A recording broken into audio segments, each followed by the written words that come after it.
We're back.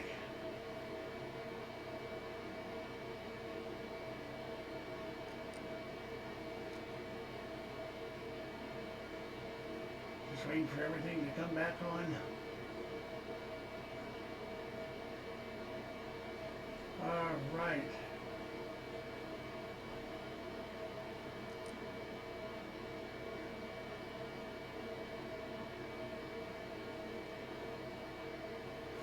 Okay, kids, we had a electrical malfunction here. The master circuit breaker, not master circuit breaker, but one of the surge protectors tripped and shut us off. So hopefully you're getting us back now. It looks like cannabis, yeah, sound is 5x5, so hopefully we're back. Yeah, Jack Flash, back. Okay. Yes, we are the deplorables, and that. So sorry for the breakdown there, kids, but shit happens, and we know better than most people that shit happens. Especially at the wrong time. Yeah, especially for a wrong time, and Least expected. yeah, infidel squirrels. Bringing up squirrels. The reason Scott's not here was him and my son went to the mountains for some R&R. And I don't think I got enough room to put all the empty grass. That they couldn't, there was so much snow on the ground they couldn't find it. So they gotta wait till spring then go pick it up. But they went through 308. I know my son went through at least 145s because he came out and got them. And he had an ammo can of about, what was in there, 400 rounds of 308 he was going to go burn up. And Scotty was out there with a couple of his guns, and they shot a lot of wild turkey. I think you mean a liquid gun. Yeah. Spring turkey's not in yet. Yeah. So they're just getting in practice. Oh, they shot the empty bottles. Yeah, okay. Yeah. Now, no bludgeoning. Bones didn't go. Bones is now living on his own. So he has to make up his own mind as to when he's going to go and do what he's going to do with us. We'll tell him we're going to go, but let's see. Cannabis, hi Bruce. Daryl is great with a gun, but tech. I don't know what tech you mean. I don't know. Technology. Technology? I know a lot about technology on guns. Computers? No. I know one thing about them. If you get pissed off at them and you shoot them with a 45, they're not going to work anymore. And that... I mean a low-tech problem. Yeah. Low-tech solution for a high-tech problem. The wireless device. High-speed wireless device. 5G coming to the neighborhood near you. Buy a decent microphone. Hey, I can't even pay my taxes, let alone buy a damn microphone. That's why I've been pleading for help out there to help me get through this crunch. It seems that every year I get into this crunch, but it's been extremely bad since the wife has gotten sick and she can no longer go back to work. She is better, but she is not back the way she was. And it's taking a lot of doctor bills and medicines. So far, for the month of January and February, I have paid out $300 in doctor bills and $150 in medicine for 2 months. $450, and we are behind on our payments. Okay? So, but I did get into good news. I had to go to the dentist on Friday. No cavities? No, I don't have any cavities, but I do have a hole that is developing in a tooth underneath a filling. And because the tooth has been filled twice before, the doc wants to go in and put a crown on it. Okay? Now, fortunately, with the insurance policy that I have, they have dental care. I have $2,500 a year dental care on that policy, and they will pay 100% of the root canal. Or not root canal, but crown. So, I'm going to have to go and get it fixed. They just got to make a date when to do. The other good news is I had to go get glasses, or go get my eyes examined. My right eye hasn't changed that much, but my left eye has. So I got to get one lens, half a glass. Okay. Now I have a 20% discount on my insurance, the same policy that has the teeth. But it's still going to cost me out of my pocket $216. So I got to figure out how to get the VA to start taking care of my eyes. And that. So anyway, but they did a glaucoma test and everything seemed to be good, okay that way. Just that my left eye is a little boogered up. And so we will wade through this with a little bit of help, a lot of prayer, and maybe I'll get lucky and God will drop a pound of gold in my front yard. I don't want much, just a pound. That would probably take care of all my problems. Oh, see, that's hurt. If not, it would do a pretty good thing and take care of someone. I haven't looked for a while. I think the last time was like $1,800 house. How much? $1,800 house. Yeah, I haven't looked. That was before the stock market Yeah. came down. All I can tell you is if you got stock in the stock market, get it out. We've already taken a $4,000 drop last week, something like that. And if this coronavirus is going to continue to spread and be as bad as they say it's going to be, a lot of chemicals, and they're already warning you, a lot of chemicals that come from China is used to make our medicines here in this country. And the chemicals come from that area. Wahoo, not Wahoo, but Wahoo, however they want to say it. That's the only problem with the Chinese, they just can't speak English.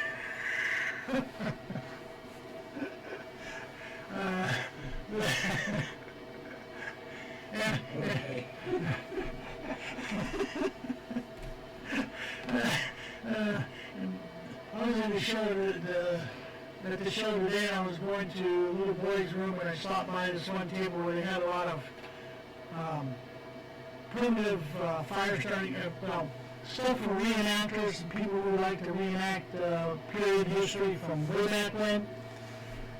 Well, we had some flint and steel sets sitting there. And I go, oh yeah, good old flint and steel. When matches fail, flint and steel prevail. And the lady started to chuckle.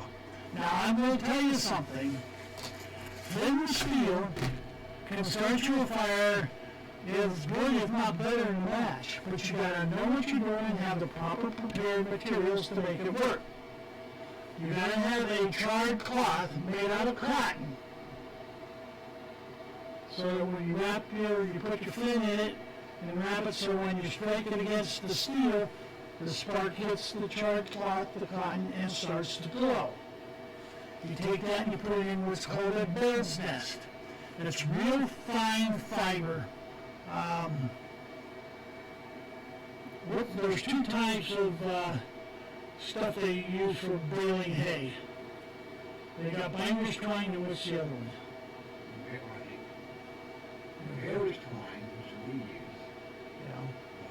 Well, there's one that's not treated with oil. You want the one that's not treated with oil. Okay? And you keep these dry, you can start a fire in 30 seconds. I've done it. When I was doing all those reenactments and stuff, both not Rev War, but French and Indian and 1812 and Civil War, I used to practice with it, and I got it down to where I could start a fire And I made my own char cloth. And I started firing in 30 seconds. Because I had the bird's nest, I got the char cloth going. You gotta blow on it and run out. And if you do it right, it'll catch that on fire in 30 seconds, and you drop it down on the ground and put your other stuff on your next step. Then you'll kindling, sticks, dried pine needles, whatever, to get a little bit of base going. You just need to add to it and have a fire. Just something for you to know, they're not all that expensive, but you probably ought to go out and get yourself a piece of, or get yourself a flint and steel kit. Because when matches fail, flint and steel will prevail. And so, of course, there again, like I said, you got to practice. It's not something you buy, put in your pocket, and okay, if I need it, and you don't know how to do it. So you got to practice. In fact, I will probably dig mine out as soon as the weather breaks. My wife and I have been talking about putting our camping tent up out in the front yard, putting our cots up out in the front yard, take my little wood box stove out in the front yard, and dig a fire pit and camp out for a week in our front yard. And I know some people say, well, why do you think? Hey, my budget restraint doesn't allow me to run somewhere to set up my tent. My budget restraint doesn't allow me to go and rent a cottage that's out there somewhere. People say, we got the camp up the mountains. Yeah, it's about an hour and 15 to an hour and 20 minute drive from here, and that uses about that'll use up about 2.5 gallons one way, 5 gallons. And gasoline prices being about, well, I see they're down to $2.67 here in Meadville. Okay, so you have 5 gallons of gas on a good day, $10, $15. It adds up. So that's one reason why I haven't been going up to the undisclosed location as much. Of course, the weather's been shitty. Mother's been sick. So, but she is coming around, so we're hoping that my son will get off his ass and get things straightened up, because we will go up there this summer and spend a week up there as soon as he gets the trailer fixed up enough that we can use the toilet and stuff. And not that we have anything against an outhouse, but this trailer does have a septic system. So, because we've been at our undisclosed locations, we've had an outhouse ever since we've been here. And so we're not afraid to rough it, even though we might be 9,000 years. Oh, hey, Mr. T, how about going through those and see if there's anything you'd like to talk about while I ramble on here for a minute? I got a little story to tell you about a Democrat to come through the show today. I got to saying something, and there was something about Virginia and the guns and the candidates. And I said, and he started to say something about it was a Democrat and he didn't like Trump. And I said, oh, okay, well, that's fine, you can do that. But I said, you know, every one of the presidential Democratic candidates are anti-gun, don't you? And he said, no, they aren't. I said, no, they aren't. I said, well, you tell me which one is not. Okay.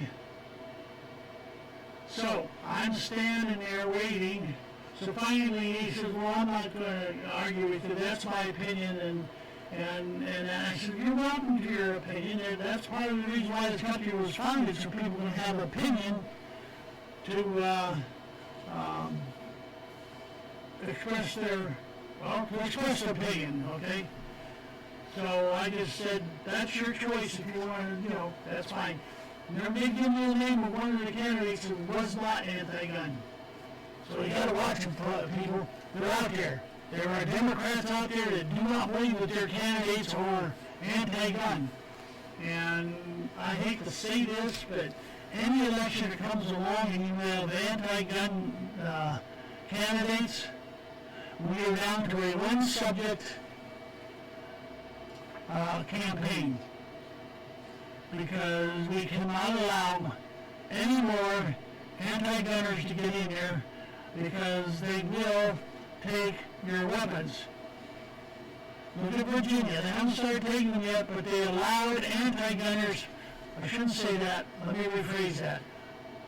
The coastal area where the heaviest population is allowed anti-gunners, elected enough anti-gunner representatives that the governor was able to push through some very, very strict gun control laws and just barely missed on one because of the 20,000 people that came down here in an uproar.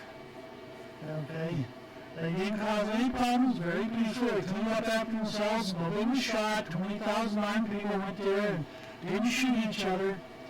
And so all I can tell you is the ice is getting thin and it's going to break.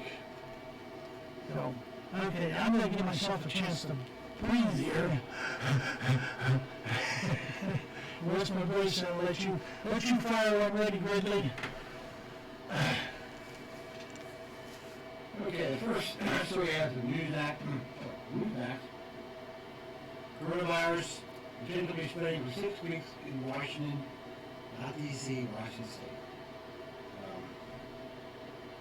The coronavirus reported may have gone unreported and undetected for up to 6 weeks in Washington State.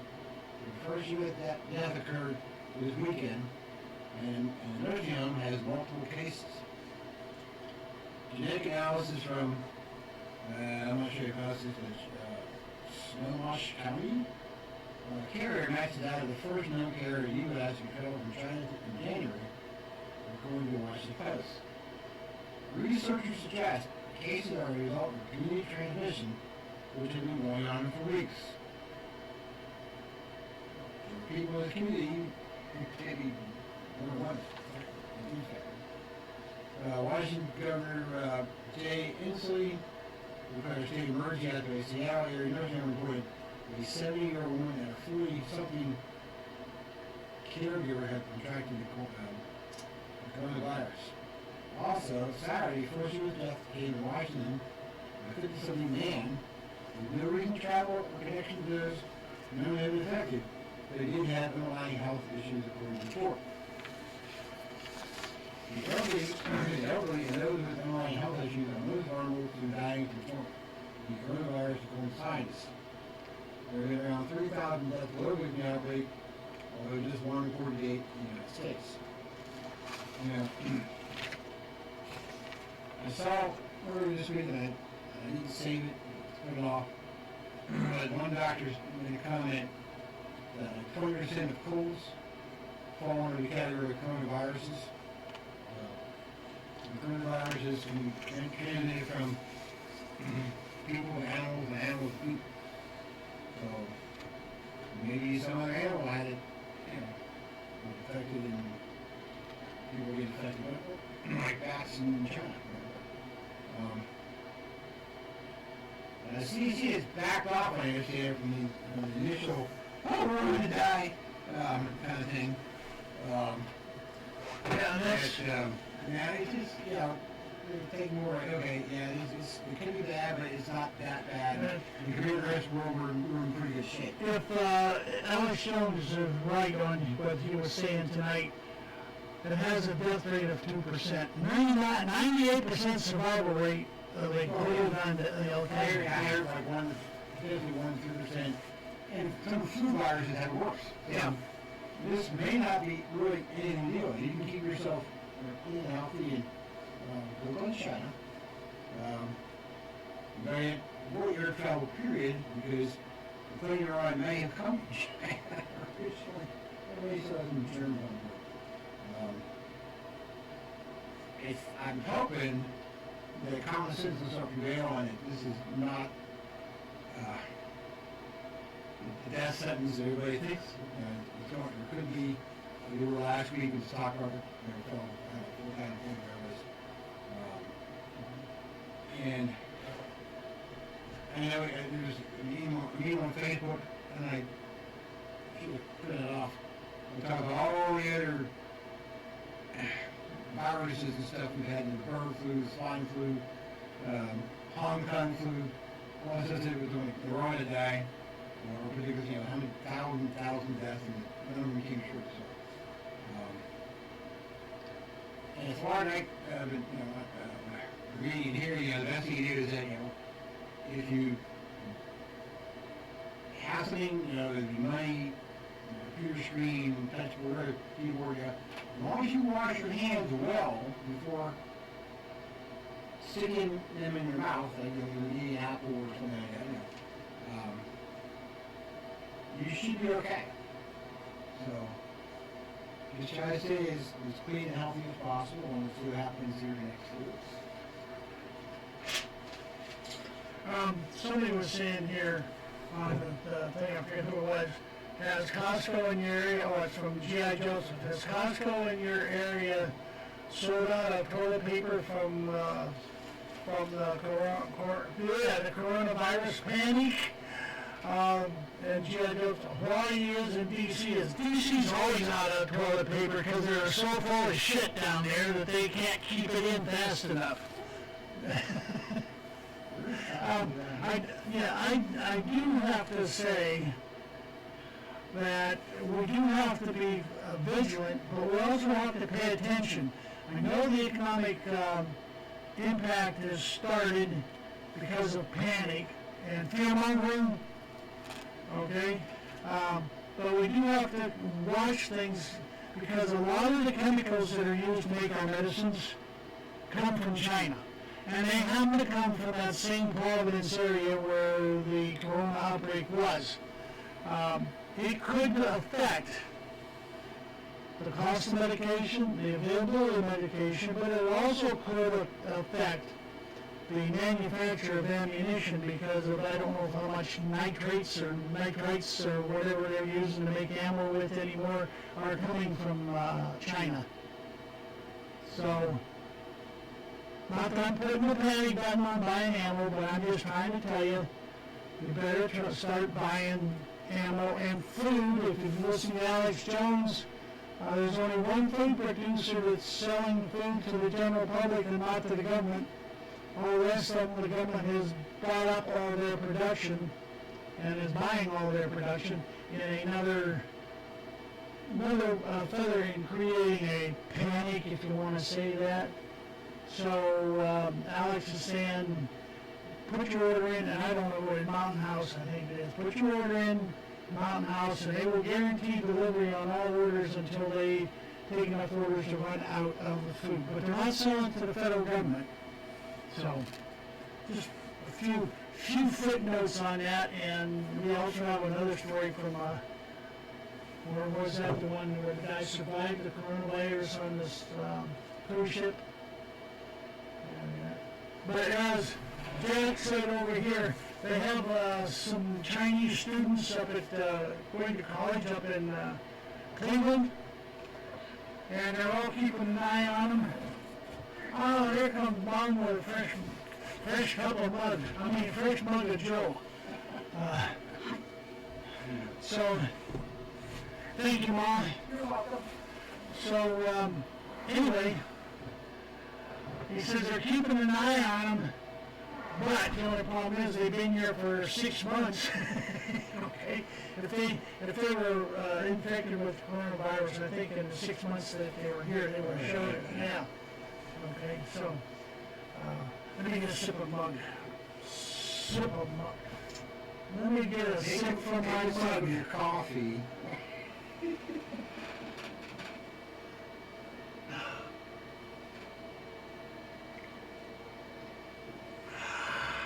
better do that. I feel much more stronger. All I want to do is to pump me up.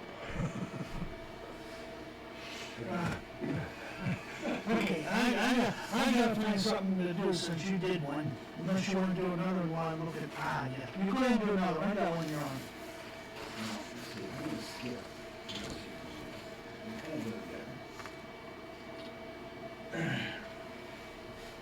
CARE. Dumb assholes. I'm sorry. Council of American Islamic Relations. Yeah, that's the word assholes. councilman who said Muslims should obey law must resign. On that deal. The Hamas, which is a terrorist group, by the way, the Hamas-linked Council on American-Islamic Relations, which supports terrorism, was calling on an Indiana councilman to step down after he shared on Facebook a post that said Muslims should obey U.S. law. Well, if they're here, like anybody else, they should obey U.S. law, right? Right. Roger Stewart, member of the Kokomo Common Council, was elected last week by the Howard County Republican Party. Oh, Republican, that's why I like him. According, as reported by Associated Press, he replaced Greg Jones, who resigned January 17th after Facebook posts from 2015 deemed Islamophobia were spotlighted. Man, he went back 4.5, 5 years. And found these Islamic, they're called black comments. So he's on full comments. Anyway, Stewart, the guy who just got elected, Stewart shared a Trump supporters post on his private Facebook account that said, I refuse to bend, twist, or change to make Muslims feel comfortable in my country. And why should we? They adhere to our laws or leave, which is true. This is my country. Understand? Just a side note. I was in then West Germany for 3 years. As an American living in West Germany, and going to other parts of Europe, I was expected to obey the laws of the country I was in. It should be no different here, no matter what religion you claim to be from or associate with. So then we repeat that. This guy, Roger Stewart, last February, shared a Trump supporters post on private Facebook account that said, I refuse to bend, twist, or change to make Muslims feel comfortable in my country. We adhere to our laws or leave. This is my country. Understood? I understand that perfectly. He also shared a post with a photo of a Muslim whip, Ohio no more, that are down in Minnesota, saying anyone who took the oath of office on the Quran is a traitor. Which I believe is one of my share at some. The AP report Stewart said on Tuesday that he was incredibly sorry if he had shared something offensive to anyone. I don't feel it be offensive. Why apologize for telling the friggin' truth? Well, that's why I am 30 days in jail for telling the truth. Facebook doesn't like the truth. Oh, fuck They were protected people like You know why Muslims, LGBT. You know why Facebook starts with an F, don't you? Anyway, but they don't like when you tell the truth about their protected groups, and LGBT. So in other words, if you speak out against all this stuff, they must be communist oriented in their thinking. Well, they don't have any comments against Jews either. Zuckerberg's a Jew, and Bloomberg's a Jew, and I think Bernie Sanders is also a Jew. So if you make any comments that might be considered anti-Jewish or anti-Semitic, Well, once you start picking on somebody's race, it's always called hate crime, or hate speech, off for the gulag you go. Been there, done that. I know all about that. I found a Facebook. I know Jack knows this. You know, he sent me a meme about this, but I figured that a T-shirt by being a Facebook channel. And I asked, anybody know where to get one? Well, a friend of mine on Facebook sent me, I think you can get them from here. I haven't checked on it yet. And if I find it, and order a T-shirt, I'll bring it in and show it. But anyway, going back to this guy Stewart. He was not saying incredibly sorry and share something offensive to anyone, but he was going to say, I'm not resigning. He refuses to resign. I am an imperfect Christian. Who is from? He was also a proud American. Stewart said in his statement to the Coconut Tribune, I serve our United States proudly as an Army veteran. I take full responsibility for my shared post. These views do not represent my colleagues, friends, and family. CARE's national spokesman, Brahim Hooper,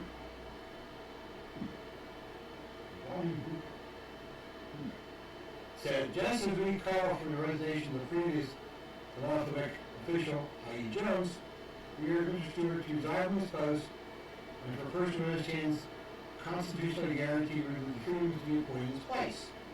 No, you want you want Stewart to resign because he says something about the truth which you guys don't like. Anyway, Stewart told the Coconut Tribune that he believes that Islamic law directly conflicts with U.S. constitutional law. It does. CARE was an unindicted co-sponsor in the scheme to raise funds for Hamas, a designated terrorist organization. So, if you're raising funds for a terrorist organization,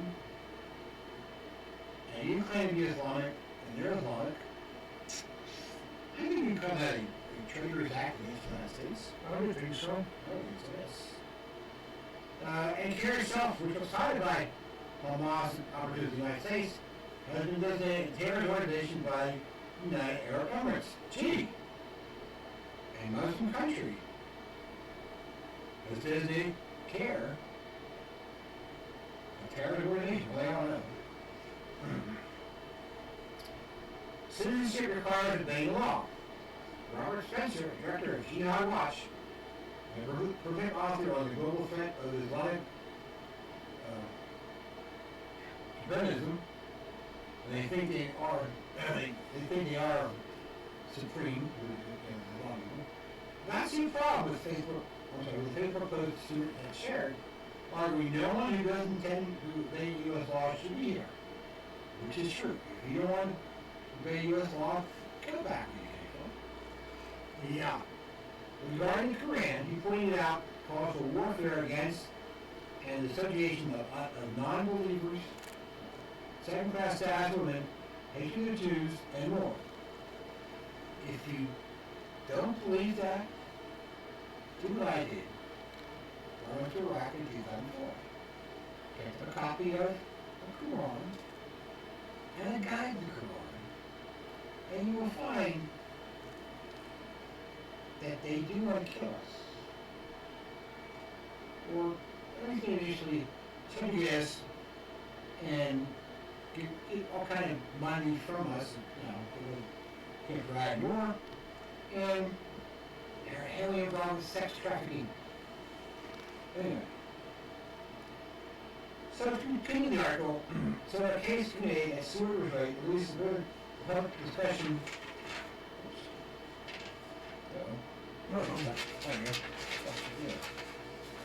Should take place. The idea that one cannot even raise questions about the wisdom of both take on the Quran is in line with the leftist, sinister, and increasing open authoritarianism. It is not in line with American principle of free inquiry. If you haven't guessed it by now, the enemies of the United States are basically in that Democratic Party. And they're the ones who follow the communist, they say, if you tell people what you're doing, but you gotta make it sound like it's the other people who are doing it. That's what they are doing. Everything they claim that the right-wing Republicans, gun owners are doing are just what they are doing themselves. Don't believe their propaganda. Anyway, let me continue the article. It's almost done. Okay. Let me go back here. Sure. Okay, Robert Spector, the director of Jihad Watch, also wrote that the AP, Associated Press, does not bother to mention that Islamic law, or Sharia law, mandates second-class status for non-Muslims and women, death for homosexuals. May I repeat, you hear about that one? Warfare against and subjugation of unbelievers. That's all those who claim to be Christians. And more of that is playing at variance with the with U.S. constitutional law.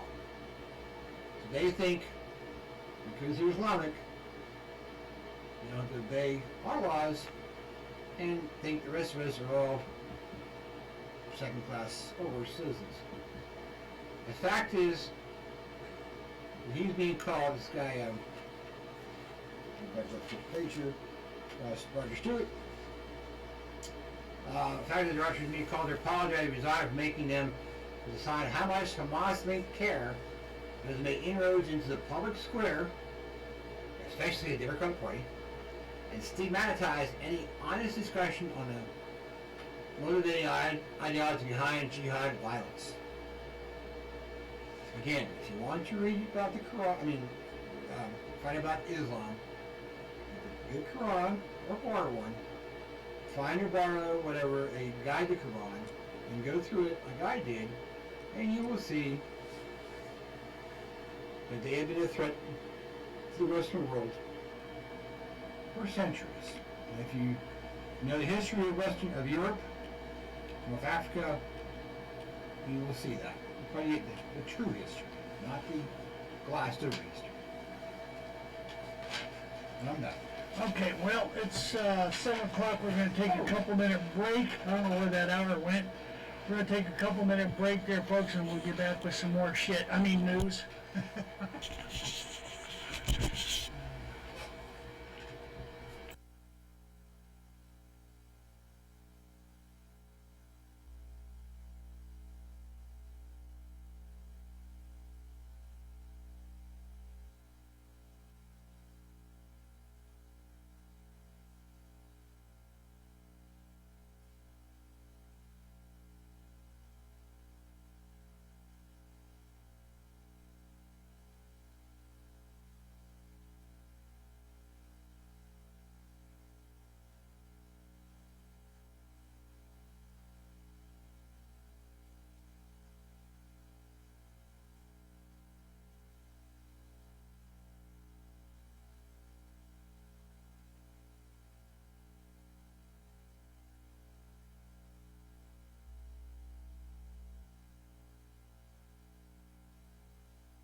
Okay, kiddos, we's back.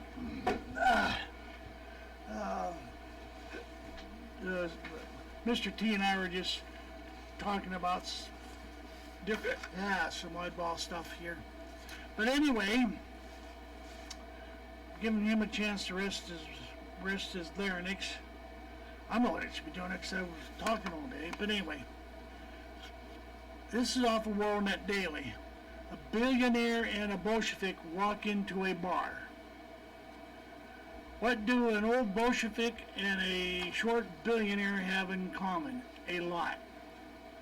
We're speaking of Bernie Sanders, if you hadn't guessed, and Mike Bloomberg, of course, if you haven't guessed.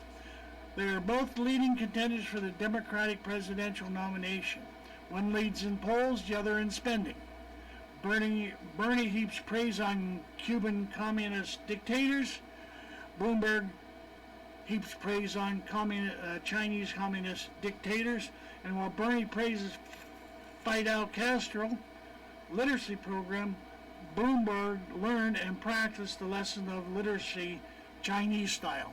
In China, they have rules about what you can publish. We follow those rules.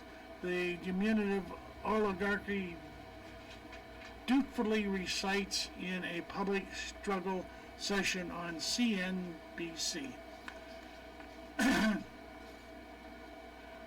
Mike did his best as a commissar to turn Bloomberg's news into American Pravda, censoring stories that cast the Chinese Communist Party and particularly its General Secretary, President for Life, Xi Jinping, why don't you get an English name, in a negative light. Why would an American who grew fantastically wealthy in a land that cherished freedom of speech and press stifle those freedoms in the service of the regime that opposes private property? The answer is Bloomberg and the Chinese communists have a codependent relationship, just as Bernie had a love affair and literally a honeymoon with Soviet communists. Bernie and his generation of leftists identified with Marxism. The Sandinistas likes to remind Jewish voters he once lived on a kibbutz in Israel. I guess that's how they pronounce it, kibbutz. Kibbutz? Kibbutz, I think it's like Kibbutz? Anyway, one of them places. Yeah, one of them places. Had a roof on it, door, windows, air conditioning. The part he leaves out is it was Stalinist collective, far to the left of the then socialist mainstream of Israel. I always thought Israel was a communist-leaning country. They have a little bit more freedoms than most communist countries do, but they lean that way. But if that's what the people want, then let the people have it. I don't want it. I don't want it here, and I don't want it forced down my throat. If you don't want it there, then you don't have to stay there. You could leave. But if they put it here, there's no place left to go. But it's Bloomberg's personal fortune, not personal identity, that marries him to China. Bride and groom. The question is, which one's the bride and which one's the groom? Good question, huh? Well, I know with Mayor Pete, he's not the husband of the two. So, he introduced his husband as, this is my husband. Bloomberg LP, of which Bloomberg has an 88% stake, has approximately $10 billion in annual revenue. The company may get approximately 5% of its revenue, or $500 million annually, from the Chinese and from China and Hong Kong. Yeah. Mini Mike earns substantial income from licensing his enormous financial data terminals to China, while at the same time he's financing Beijing's communist tyranny. We have Bloomberg is a die-hard communist of the Stalinist generation, and the only thing he hasn't started to do is mass executions. And so, somebody may tell Bloomberg I said that, and they may send somebody down here to get me. Oh well. Let's see. This year, the index began a 20-month plan to support 364 Chinese firms by directing an estimated $150 billion into their bond offerings, including 159 controlled directly by the Chinese government. Now, the Chinese government is controlled by the 7 Chinese warlords. I'll agree with it. Yeah. So, I think it's 7. But anyway. Okay, where'd I go? Let's see. I lost my place. Along with Wall Street firms, it is effectively supporting the Chinese government efforts to resist U.S. economic pressure while exposing American investors to increased risk, Rogan writes. So when Mike says Xpeng is not a dictator, when he says the more that we are able to open our capital and our labor markets to each other, and the more we collaborate with on trade and technology, the better off our countries will be. We have to understand he is, at best, blinded by his wallet, or at worst, an agent of influence, hopelessly compromised by the Chinese Communist Party. And while Bernie phrases totalitarianism, Bernie acts like one. And Bloomy, I'm not sorry. Bloomy praises totalitarian. Bloomy, Bernie praises totalitarianism. Bloomy acts like one.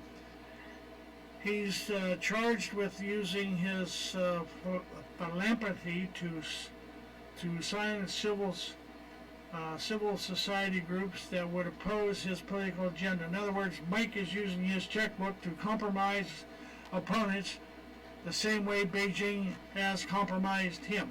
And here's another way the billionaire and billionaire and the Bolsheviks are alike. Both want to stop energy infrastructure that would bring jobs and manufacturing to Minnesota, Wisconsin, Michigan, but would sacrifice working Americans on the altar of climate change gods. Bernie opposes the Line 3 replacement pipeline across northern Minnesota and Wisconsin, and arguing the oil should stay in the ground. Where in the hell are you going to get to our energy from? We have alternative energies, but I haven't found anything that makes cars run. Bluey puts his money where Bernie's mouth is. Oh, wow! Could we have fun with that? Mr. T's deep engrossed, he didn't hear. Good thing. Well, I'm reading the article that can tie in with this one. Yeah. He backed Keith Ellison bid for Minnesota Attorney General, then paid lawyers in Ellison's office who are suing to block the pipeline. Financiers have long sought to concentrate money and power in monopoly hands. Socialism is the ultimate monopoly of money and power, a bet in hands of government. The latest Occidental Petroleum Chairman Ardman Hammer, that name sounds familiar from the past. Yeah. Regularly did business with Soviet bosses, and Bloomberg is not the only billionaire cuddled by Beijing's red mandarins. Supreme Court Justice Bernie believed Wall Street's finances were the socialist best friends, just as Emperor Nero is said to have remarked in regards to his people that he wished that the Christians had but one neck that he might cut it off in a single blow of his sword. So they say, here, let these men gather these things together. They will soon have them all under one head, and by a single act we will take over the whole industry, Bernie Barandis observed. The real surprising thing about a billionaire and a Bolshevik being on the same side is that it's not really surprising when you think about it. Okay. As I was reading this, because I hadn't read this story before, I just read the headlines and a couple lines, and I said, "Gee, that sounds like a good one to do," because I've been calling those two idiots communists anyway. So I thought it would be fine to check in to see how many other people were calling them communists. Okay, because it's amazing. I think Jack knows that too. Yeah, it's amazing that how many people are willing to accept these people as leaders and sell us down the fucking river, just like the. I'm sorry, I shouldn't have said that. Freaking. Down the freaking river, just like the previous presidents have done since Reagan. Now, I'm not saying Reagan did, but I'm just saying since him, who was after Reagan? Bush won, and then we had Clinton for 2 terms. Clintonistas for 2 terms. Bush 2 for 2 terms. Bush terms. And Obama for 2 terms. Then the abomination for 2 terms. And now we have a president who is punching the shit out of the deep state and the new world order and trying to bring this country back. And I see somebody was saying on some of the things that I've been reading that there's an ad on TV right now where the guy is, I'm a vet. I live in Pennsylvania. I drive trucks mainly at night from Pennsylvania to New Jersey, and I voted for Trump the first time, but since then he hasn't done anything for the cost of living in our township or county or whatever, and he is dividing the country. So I will vote, but I will not vote for Donald Trump for president. I will vote for Republicans still, but I will not vote for Donald Trump. First of all, Trump cannot fix your economic woes in a county overnight. Cost of living, that has to be done by the industry and the infrastructure that's there. You know what I'm saying?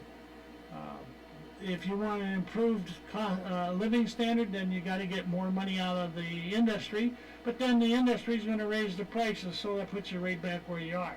Because the more you demand, the more they give, the more they got to charge, which just keeps eating up any economic gains you're going to get. So Trump can't fix that. It has to be done to the industries and your people down there to work with each other to do that. Well, it's like GM Lordstown. Okay, it closed. Mm-hmm. And people blame Trump or something. But they forgot history. GM Lordstown was going downhill because of upper level management was screwing things up. Their union was screwing things up. And the Obama administration was screwing things up.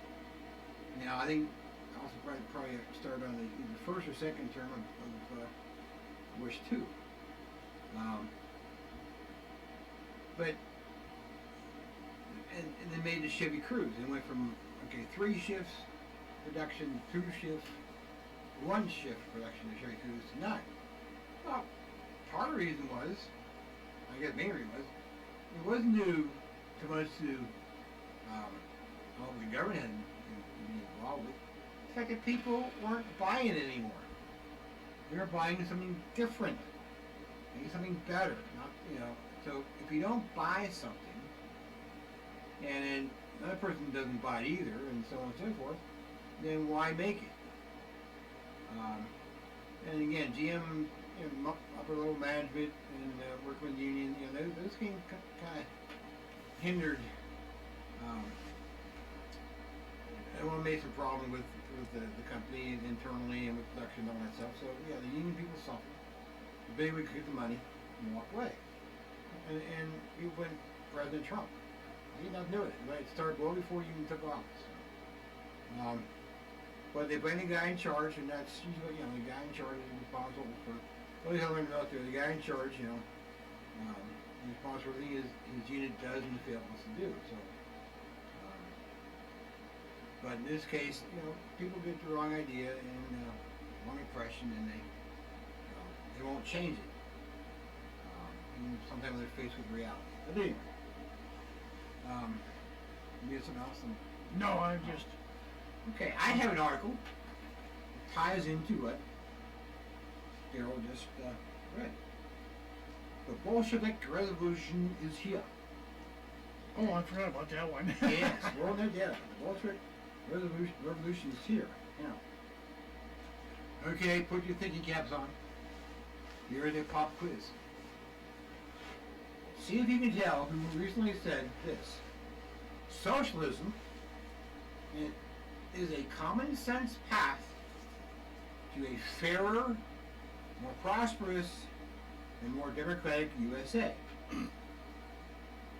I'll give you 15 seconds.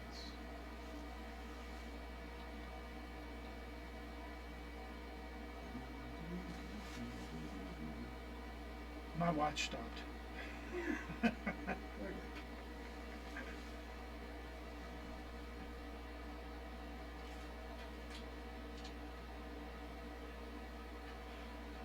If you guessed Bernie Sanders or Alexandra Ocasio-Cortez, you were close, but not correct.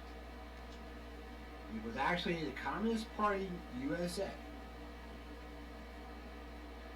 So, let me say that again. Socialism is a common sense path to a fairer, more prosperous, and more democratic USA. So says this, the Communist Party, not USA. Now they have a website. It's all capital C, capital P, capital USA.org. I'm going to go visit and see what's going on. Now, going back over the history, the Soviet Union became communist. They had a lot of problems. Germany invaded them. One of the main reasons why the communist the communist Russia, USSR survived was because of aid from the Western allies, like especially the United States and Great Britain. We gave them all kinds of technology, to include nuclear technology. Anyway, otherwise they would have died on the vine. Hopefully, anyway. Anyway, since multi-billionaire Michael Bloomberg imploded at last week's Democratic presidential debate, I forget which one that was, the only candidate who has both the votes, having prevailed in Iowa, New Hampshire, and Nevada, and a ground organization to win his party's nomination, is Democrat Socialist Bernie Sanders. Wait, Democrat Socialist? Back in the 1984-87 time frame, when I was stationed in what was called then West Germany, they had a party called the Democratic Socialists. Democratic Socialists. They were the communists in disguise. It's funny you brought that up, because that's exactly what I was going to say. Well, and Germany has suffered because of the people in charge. Yeah. What's your name? Merkel? Merkel, yeah, from East Germany. Who in their frickin' right mind would put in a communist as the leader of the country? And we're going to do it here with a multitude of prospects? Anyway. President Trump recently called, and rightly so, called Sanders a communist. Rush Limbaugh likewise had called him an aging hippie communist. And Sean Hannity refers to him nightly as Bolshevik Bernie. Are they exaggerating? Might be, no. We all know about Sanders' love affair with Castro in Cuba. his honeymoon in the Soviet Union in the height of the Cold War. Ooh, traitorism. Anyway. And even is praised for bloodlines in communist nations. Bernie is off his rocker. He is just like his initials, BS. Horrible. Anyway, furthermore, when you consider that the totally socialist Medicare for All scheme is the centerpiece of Sanders' agenda for America, Bullshit Bernie isn't a bad name at all. As a recent peer-reviewed research paper explained, the Bolsheviks were idealists and visionaries who dreamed of a new world. You heard that expression before. And their government was one of the first in the world to recognize the now common idea of health as both an inalienable human right and a powerful instrument in national development, and made public health one of its top priorities. Pragmatists and revolutionaries, they spared no effort. Their efforts were often brutal and barbarous. To implement this idea on 1/6 of the world under their control and form universal free access to health services, facilities, and knowledge, basically called the Iron Curtain. Red China. Since it is remotely possible that a real-life Soviet-style Marxist revolution could be on the Democratic Party's presidential standard bearer, and possibly even the next president of the United States, God help us all. Hold on off with thought for a minute while you consider this. Sanders, or Bernie, has this word named Alexandria Ocasio-Cortez. A spectacularly ignorant but supremely artistic 30-year-old ex-bartender who got herself elected to Congress and quickly became the Democratic Party de facto thought leader. Recently said billionaires should not exist.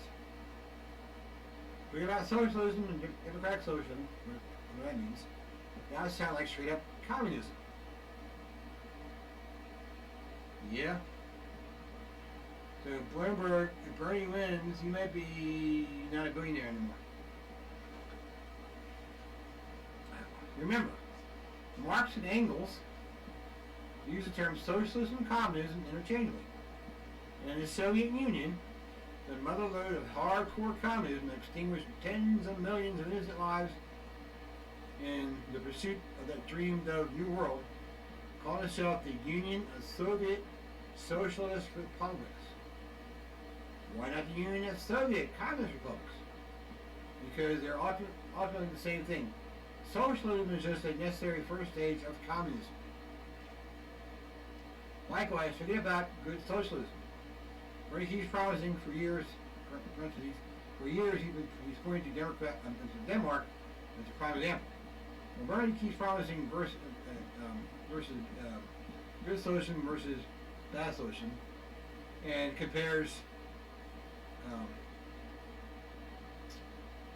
Venezuela and Denmark as bad socialism, but Venezuela and Zimbabwe is bad socialism and Denmark is good socialism. Well, since then, Denmark's Prime Minister has demolished Daniel claims, saying, I know that some people here associate the Nordic model with some sort of socialism. Therefore, I'd like to make one thing clear. Denmark is far from a socialist planned economy. Denmark is a market economy. Market economy is a capitalistic kind of country. Okay, like we are. Okay. Now, some of the nations like Sweden did do socialism and have backed off since then. But keep in mind, if we're going to talk about Denmark, Denmark is really, according to their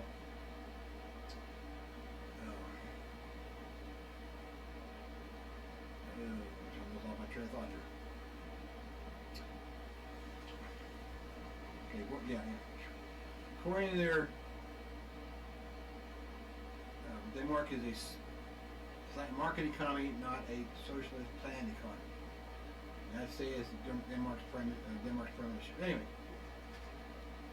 now I know what you're thinking. Relax. Bernie will never defeat Donald Trump in November. Maybe not. But guess what happens when Sanders' army of radical organizers and supporters decides that their socialist behavior has been shafted by the system once again? Frickin' cities will burn. Followed one Sanders campaign organizer caught on a hidden camera recently by Project Veritas. While a second staffer also on a hidden camera insisted Trump supporters should be thrown en masse into gulags, his word for re-education, to teach you not to be a frickin' Nazi. Guess what the Bolsheviks did in 1917 in Mother Russia? The people they didn't like, they didn't outright kill them, out of hand, they put them in gulags for re-education. When North Vietnam subjugated South Vietnam into one country we call Vietnam, the military leadership, and well, actually the military officers in particular, and government officials, and anybody else, who didn't see the communist way of doing things, were put into re-education camps and either died there or got rehabilitated. Come around to our way of thinking. Yeah, or else, Since South Carolina primary is decided, which was yesterday, we know that Biden somehow won. Check out a few choice comments from Mason Baird, a South Carolina field organizer for the Sanders for President campaign. Captured once again on a hidden camera by Project Veritas. I've canvassed with someone who's an anarchist, and with someone who's a Marxist-Leninist, so we attract truly radical people in the campaign. But obviously that's not outward facing. We would need a federal government and labor union movement that is working together to strip power away from capitalists and further directing violence toward property. Meaning, if you don't agree with their way of thought, they will strip away your power, take away your property, and probably try to kill you. It's going to take militancy, like a militant labor movement that's willing to strike in this area, just destroy property, things like that. Remember back in the 60s, and what was the other period of time of labor? The 70s? I can't remember. Anyway, a lot of labor union strikes, violence going on there. You remember back that far, you know what I'm talking about. Okay? People died needlessly. Because some people didn't like the way things went. They decided to take things in their own hands and try to make it come out their way. Apparently, Bernie supporters want to do the same thing with anybody who doesn't agree with Bernie. Like, if we had Bernie in the White House, we're going to have a real plan for dual power. We're going to have the presidency, a mass movement right alongside it. That's like going to be like institutionalized and supported. And I like to participate in it. I'm losing my voice.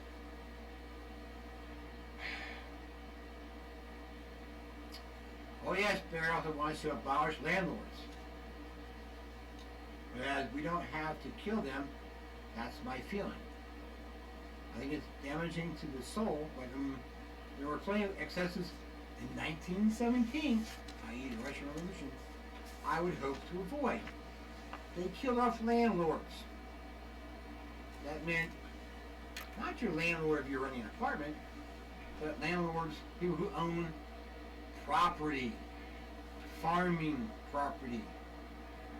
If you want to get an idea of what they're trying to turn this into, I know it's, somebody say, well, that's just Hollywood. Go dig up and find the movie Dr. Zhivago. It's about the time leading up to the Bolshevik Revolution, when the communists took over, and then what happened after the communists took over, how people that had property or homes had to give up parts of, they could still stay in their home, but they had to give up parts of their home because it was big enough for 5 families. So you get this one room apartment in your home, and these other ones get some couple rooms in your home, and these other ones get a couple of rooms in your home. And for example, my house, I have 3 bedrooms. probably under the Bolshevik system, I would have to put 3 families in my house. One for each bedroom, and I would have the living room. Maybe 4 because I have the family room. I would say at least 3. Yeah. And they give you a bedroom. I don't need a bedroom. Oh. I'm too old for a bedroom. I don't know. I know, but the point I'm trying to say is, if you don't understand, maybe watching the movie Dr. Zhivago will get you some basic ideas.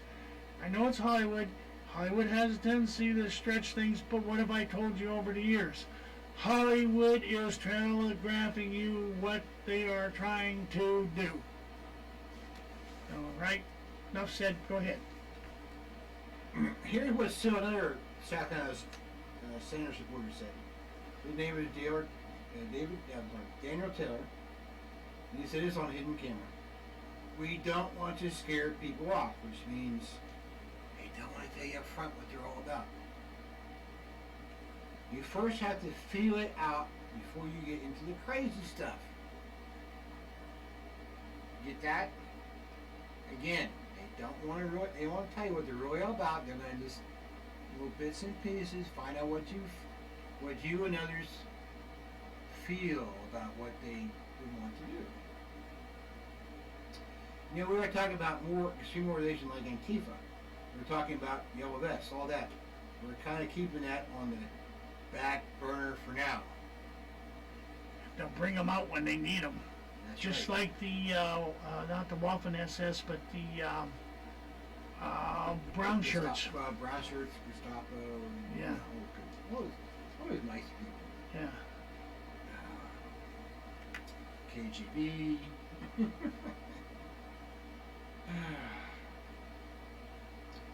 And of course, it was a senator supporter named James Hodgkins who shot and almost killed Representative Stephen Sweet's Republican while attempting a mass murder at the GOP congressional baseball practice. And there was another Marine supporter who recently drove through 2 security barricades at Trump's Mar-a-Lago resort. The straight truth is this. Bullshit brain talks like a perpetual enraged old communist. And his hordes of Bernie bros sound like a violent 1960s Weather Underground revolutionaries. That cannot bode well for America.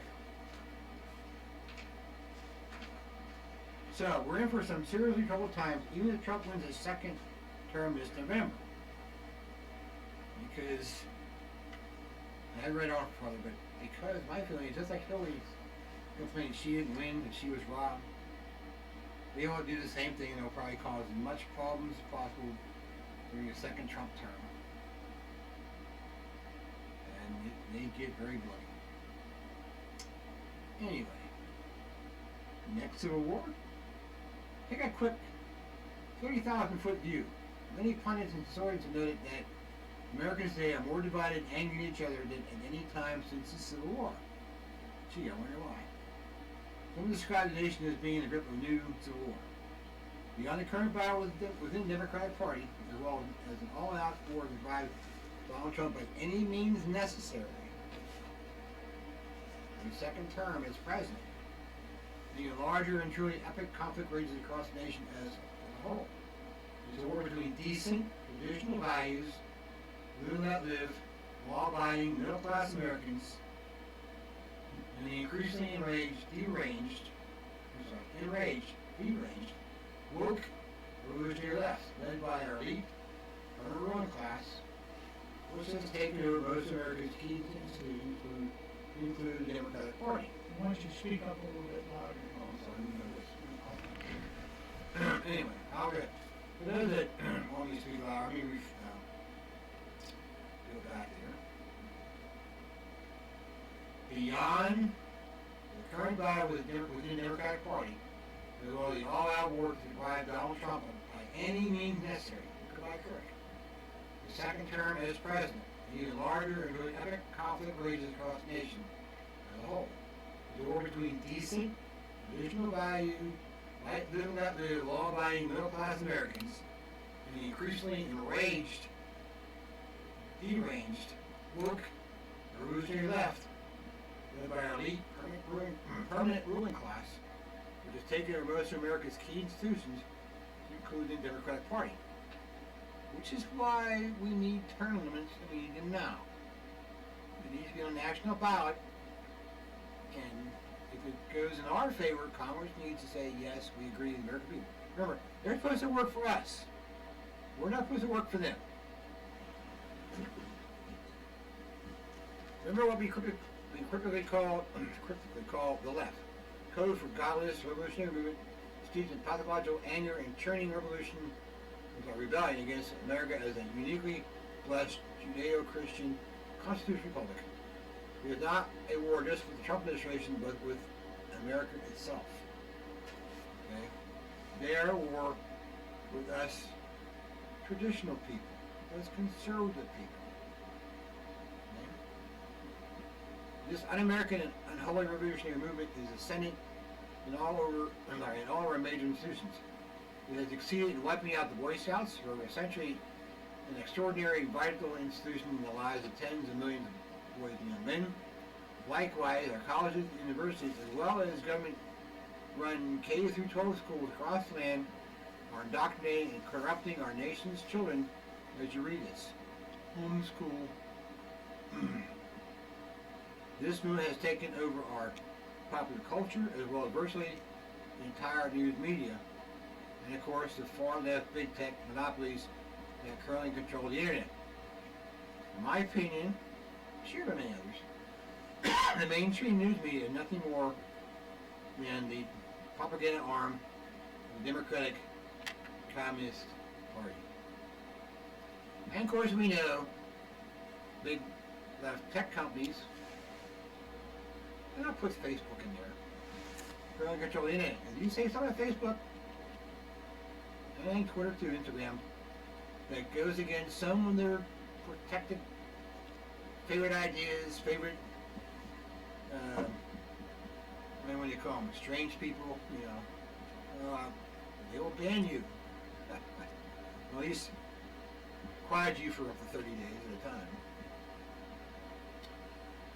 Bottom line, we are right in the middle of a civilizational war being played out on many battlefields with a heart, soul, and future America.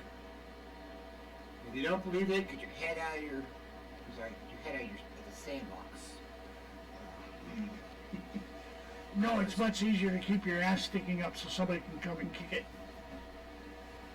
And you don't see what's coming. Well, man, get your head out of your ass, out of the sand, and wake up. Okay. Finally, a more personal note. Please consider Warnet Daily as your war correspondent. Unlike the vast majority of American news organizations today, WND remains staunchly loyal to our nation and to the vision and wisdom of our founders. Jefferson said, the only security of all is in a free press. Warnet Daily, whose motto since our 1997 founding has been a free press for free people, serves as eyes and ears in the many diverse battlefields.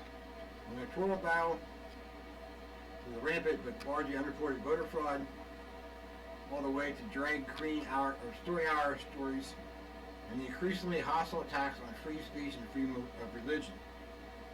Every day we're watching closely and reporting to you from all these battlefields. And of course now it's an attitude to support Warnet Daily.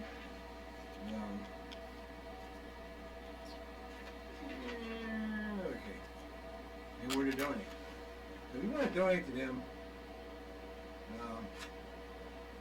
I guess you can go to WND.com and find out how you do that. Anyway. We got a few minutes left to go yet, so. Holy cow. Yeah. I want to do this one here because I think this has got to demonstrate what's happening in the world of politics. Dozens of black leaders surround Trump and pray for him, the first black president, because he has been being brought under fire for not supposedly doing enough for blacks. Okay, this just kind of sort of like cuts that to pieces. This is off of WorldNet Daily, and it was originally written by Jack Davis from the Western Journal. Hopefully my voice will hold out. President Donald Trump told black leaders Thursday, who joined him in prayer and celebration, that he knows all about being treated unfairly. Trump and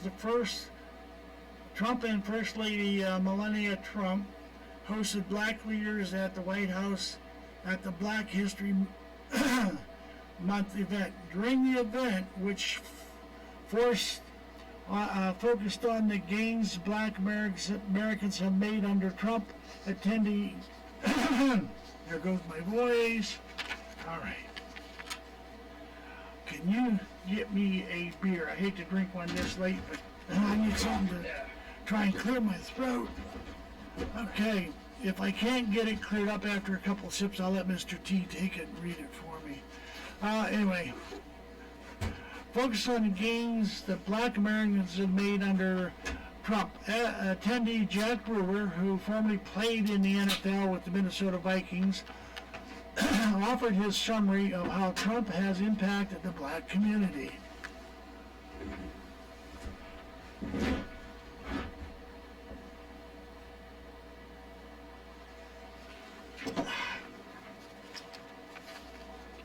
Okay, well, that didn't seem to help, but we'll go on here.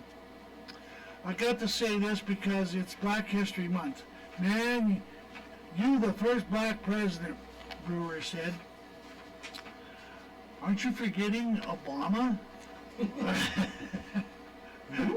Who? From Kenya, yeah. Yeah. During the session, Trump said he understands when black Americans tell him the system has treated them unfairly. The system has. I will grant you that. But some of their demands are well, let's just put it this way, out of this world. Okay, let's see. During this session, Trump said he understands when black Americans tell him the system is treated unfairly. I get treated unfairly too. We all get treated unfairly, right? Trump said, according to the New York Post, you know when you get treated unfairly, you know what you have to do. Just keep winning, win. Keep winning. That's, excuse me. That's what you've been doing. Trump thanked attendees for their efforts. Among those invited were Diva King, actor Isaiah Washington, world boxing champion Andre Betro, and Pastor Daryl Scott, Lynette Hardway, and Rochelle Richardson, who are better known as the duo Diamonds and Silk. The Turning Point USA Candace Owens. I just want to congratulate the black community because what you have done in the progress you have made over the last 3 years, Trump said. During the event, the black leaders surrounded Trump to pray for him. Trump noted that the Trump economy has been particularly good for black Americans. African Americans unemployed has reached an all-time low. African American youth unemployment has reached an record low. African American, and I hate that term African American, but anyway, the poverty rate has plummeted to the lowest rate in history. Wages for African American workers have increased by $2,400 a year, Trump said, according to the White House media poll report. My administration is fighting for great jobs, great schools, great health care, and truly great future for African Americans and all Americans, he said. Trump said black Americans are gaining because his administration works for all Americans. I will not rest, I will not stop, I will not give up until we have delivered equal and abundant opportunity to every neighborhood across our land, he said. Like I said, this was originally in the Western Journal. A couple of comments I'm going to make. He is right, blacks have been treated unfairly, but a lot of that treatment is because they have not wanted to show what they can do, if I want to say that. You see, there are blacks out there that make it because they they took advantage of the education and their skills. What we have when we have a lot of unemployment in the big cities, we have those that don't stay in school to get an education, who do not have an attempt to, or do not attempt to find out what their skills may be, because it's a lot easier to stand on the corner, and I've said this before, and sell drugs, prostitute their sisters or even their girlfriends. Okay? And I blame it on the school system, but I also blame it on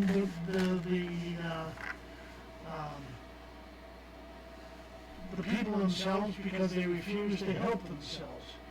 Just like I praise that mother who went to that riot, grabbed her son by the ear and brought him home. She was back, "You ain't gonna have no part of that, son." Boom, boom, boom. That is what needs to be done. You need to go and grab your kids by the friggin' ear and drag them home if they're not home by a certain hour. You need to make sure they go to school, and if they don't go to school, hell with this child brutality thing and whip the shit out of them and send them back to school. And so I mean, it's a circle that keeps revolving and coming around, because if you try to discipline your kid, you get in trouble for it. If you don't discipline your kid, you get in trouble for it. If you don't discipline your kid, he gets in trouble. Because he gets a record of being a troublemaker, nobody will want to hire him. Because he hasn't learned how to work with other people, he hasn't learned to develop any skills or find out what skills he has. He's just been a pain in the ass. Yeah, well, sometimes when you're put down verbally, and you hear it long enough, you begin to, okay, yeah, they're right. Okay, it's like propaganda. Okay, the more you hear, the better you might come. You're going to praise it the best. The more you tell a lie, the more they'll accept it as the truth. But what you have to break that cycle. Yeah, what you have to do, though, is you have to grab yourself by the bootstraps and show them that they're not right. Okay? Going along with what they're saying is just proving that they're right. Okay? So, enough of that. You got the floor for the next couple minutes here. You got about 6. I'll try to do this in 5 minutes. Teacher compares Trump to Nazi and commies in class. Wouldn't it, I warned, I warned America when you look culture jihad, how to stop the left from killing a nation. Public school classrooms have been ruined by radical propagandists. The latest example was in Locke Raven High School, Maryland. A teacher in advanced Slavery history class displayed a picture of President Trump with a swastika and a communist hand and a sickle. The Fox Associated Reporter reported that above the picture of the president, the words, "wants to round up a group of people and build a giant wall." The words "been there and done that" appear in the pictures of the swastika and the hand with a sickle. The banner on the side reads, "Oh, that's why it sounds so familiar." Educational malfeasance at the highest degree, a state lawmaker by name Kathy Ziegler said, wrote on social media. Parents rightly discussed and outraged the repeated children have been subject to check leftist propaganda. I think you're catching yours. No, I drank that. The biggest problem is pushing the agenda on 16-year-old one parent told Fox 45. My understanding is that it was just put up there for everyone to see for the whole day. Local councilman Wade Koch wants to know where this curriculum came from. Who even implied our president in any way the Nazi or communist is outrageous, Congress said until the TV station. I just think it's irresponsible to put a name like this in the classroom. Now, the school district raised a statement defending this presentation here. Let's see. Topics being discussed include world wars, and the intent by some leaders to limit or prevent migration to certain countries. In isolation and out of context with the lesson, the image could be misunderstood. In our advanced placement classes, which are college-open courses, we expect and encourage analysis and discussion around historical and current events. Many are considered controversial. This list was not intended to make a political statement. Let's see if he has it up. If a student has concern when discussing a controversial issue, schools have the tools to address the concerns from the students. The school district statement is a little further folks. There is no misunderstanding teachers' intent. There is no mistaking the teacher's political statement. This government-funded propagandists need to be disciplined, and more importantly, brainwash students need to be programmed. Now, real quick. Back in the 60s, you all remember, long enough to be around long enough, you were the radical 60s, radical movement on campuses. Okay, there were some radicals now, the teachers and professors at the grade school through college, university level. You're teaching the young to be leftists. Okay, and this is just an example of it. And you're indoctrinating children to be against really American values and before the values of communism, socialism, and we have let, I can blame our parents, to some degree, and even grandparents, we have let this happen to ourselves. We have not stopped it. And now it's coming to a head. And Civil War may be upon us whether we like it or not. So, the last couple minutes here, I just say this. If you haven't bought a weapon, do so. You buy ammunition for it and practice. You have your weapon, ammunition, great. You got food and water stocked up, even better. Still need to practice now and then. Have some ammunition ready to go at a moment's notice, because you never knew who might show up on your doorstep. Many states are trying to impose, they already imposed red flag laws, and gun owners will suffer. And not only gun owners will die, but people involved on the other side, wearing the badges, will probably die too. I'm afraid it's coming. So the war's going to start. It's a matter of when, not if. And that will end on that note. Okay, I gotta say the same thing. For 2000 or Y2K, I bought food, and since I've been out of the POW camp, I bought, while the wife was working and had money coming in, I bought a year's supply of food for the two of us in dried food. Now that's a year's supply for two of us. If we go on half rations, then we can get 2 years supply. But we still have a lot left over from Y2K, and I will tell you this. I have a couple cases, I have about 4 cases of unopened MREs, complete pack. I also have 2 cases of MRE main dish, entrees. And every so often, about once every 4 or 5 months, I'll pull a package out, look at it, see if it's swelled up or not. If it hasn't, I open up and I eat it. And so far, these things are 10 years out of date, and they are just as good as the day they were put together. You're still alive, too. I'm still alive, yes. But if you can't get a hold of that and all the dry food is gone, it's a little heavier, but go to the dollar stores in your area and buy the canned Spam, buy the canned meats, buy the canned lasagnas and raviolis and spaghetti and all that kind of stuff. Because just because it has an expiration date, unless the can gets punctured, it will last longer than the expiration date, as long as it doesn't, like I say, get punctured and allow it to seep and then grow fungus. One last comment. Don't tell anyone what you're doing. And, trusted family members, get them involved. But don't tell your neighbor that you have all this stuff stocked up. 'Cause he probably doesn't. Yeah, and he'll be knocking on your door. That's right. If something happens, they'll come knocking on your door. And if you tell them no, politely, you may come back, madder than a hornet, and try to fight his way in. Or get a few friends who likewise don't have anything, and gang up on you. So, whatever preps you need to make, don't tell anybody unless you trust them with your life.